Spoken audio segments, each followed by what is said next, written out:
CM Chandrababu అధ్యక్షతన CRD authority 49వ సమావేశం జరిగింది. అమరావతి గవర్నమెంట్ కాంప్లెక్స్ పరిధిలోని 1450 ఎకరాల్లో మౌలిక వసతుల కల్పనకు 1052 కోట్లతో టెండర్ పిలవడానికి ఆమోదం తెలపనున్నారని మంత్రి నారాయణ తెలిపారు. ఇక సీడ్ యాక్సెస్ రోడ్డులో నేషనల్ హైవే 16కు కలిపేందుకు 682 కోట్లతో టెండర్లు పిలవాలని నిర్ణయం తీసుకున్నామని అన్నారు.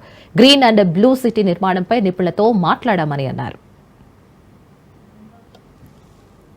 ఇన్ఫ్రాస్ట్రక్చర్ గాను ఈరోజు యాక్చువల్గా 1052 కోట్లతో టెండర్ పిలవటానికి యాక్చువల్గా యాక్సెప్ట్ చేశారు.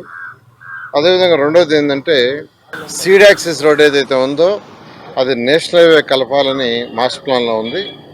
ఆ నేషనల్ హైవే కలిపేటప్పుడు అంతకుముందు డిజైన్ ఏంటంటే నేషనల్ హైవేకి ముందు ఒక 1/2 కిలోమీటర్లో ఈ ఫ్లైఓవర్ అక్కడ దిగితే అక్కడి నుంచి మళ్ళీ ఫ్లైఓవర్ ఎక్కెత్తుకుంది.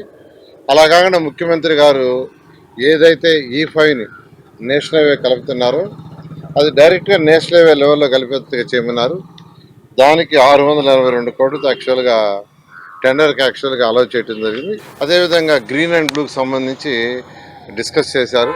అధికారులతో యాక్చువల్గా లక్నో విజిట్ చేయడం జరిగిందండి. ఎందుకంటే లక్నోలో శానిటేషను బాగా ఉంటుందని యాక్చువల్గా చెప్తే అక్కడికి పోవడం జరిగింది.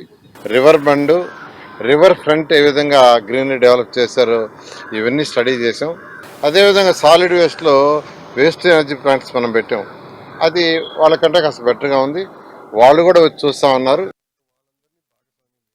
ఏదైతే అమరావతి క్యాపిటల్ సిటీ